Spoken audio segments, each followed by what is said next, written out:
गोरखी रे यारवा बिया चमारती से फसल हई गोरखी रे यारवा बिया चमारती से फसल आँख रोज मारतिया दिलवा के काढ़तिया माल बिया ई होत असल आँख रोज मारतिया दिलवा के काढ़तिया माल बिया ई होत असल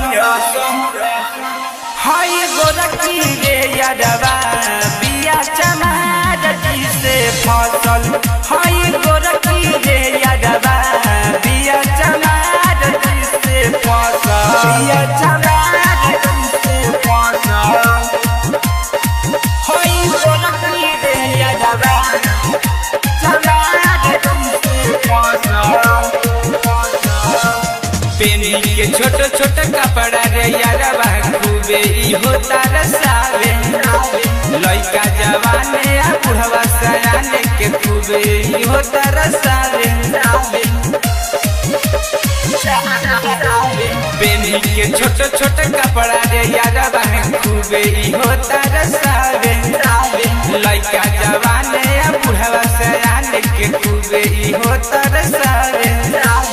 आँख रोज मारतिया दिलवाई काढ़तिया बिया करीना के नौसन आँख रोज मारतिया दिलवाई काढ़तिया बिया करीना के नौसन हई गोरखी रे यारवा बिया चमारती से फसल हई गोरखी रे यारवा बिया चमारती से फसल बिया चमारती से फसल हई गोरखी रे यारवा चमारती से फसल खूबे ऐठे बैठे ले करेले खूब छाव भाव सब ऐठल छोड़ा दी हे एकरा के सोनू राव खूबे